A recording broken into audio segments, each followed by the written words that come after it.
தூத்துக்குடி அருகே +2 மாணவி ஒருவர் பாலியல் வன்கொடுமை செய்யப்பட்டு கொலை செய்யப்பட்டதாக வெளியாகியிருக்கின்ற தகவல் தமிழகத்தில் பெரும் அதிர்ச்சியை ஏற்படுத்தியுள்ளது. இந்த சம்பவம் குறித்து பல்வேறு அரசியல் கட்சி தலைவர்கள் மற்றும் சமூக அமைப்புகள் கடும் கண்டனம் தெரிவித்து வருகின்ற நிலையில், குறிப்பாக இந்த சம்பவம் தொடர்பாக தமாகா தலைவர் விஜய் கடுமையான அறிக்கை ஒன்றை வெளியிட்டிருந்தார்.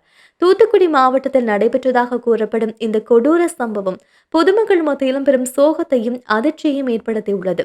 இந்த நிலையில் தலைவர் விஜய் தனது கண்டன அறிக்கையை வெளியிட்டிருந்தார். அதில் அவர் தமிழகத்தில் பெண்கள் மற்றும் குழந்தைகளின் பாதுகாப்பு குறித்து கடுமையான கேள்விகளை எழுப்பியிருந்தார். அவரது அறிக்கையில் தூத்துக்குடி அருகே +2 மாணவி பாலியல் வன்கொடுமை செய்யப்பட்டு கொலை செய்யப்பட்டது மிகவும் வேதனையையும் அதிர்ச்சியையும் அளிக்கின்றது. ஒரு பள்ளி மாணவி இவ்வாறு கொடூரமாக உயிரிழந்தது மிக கண்டிக்கத்தக்க சம்பவம் என்றும் தெரிவித்திருந்தார். மேலும் அவர் கூறுகையில், தமிழகத்தில் பெண்களுக்கு பாதுகாப்பு இங்கே முதலமைச்சரால் எப்படி மௌனமாக இருக்க முடிகின்றது?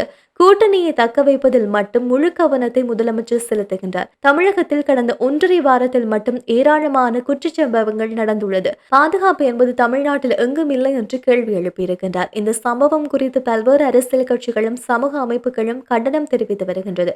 பெண்கள் மற்றும் குழந்தைகளுக்கு பாதுகாப்பான சூழல் உருவாக அரசு உடனடியாக நடவடிக்கை எடுக்க வேண்டும் என்ற கோரிக்கை வலுத்து வருகின்றது.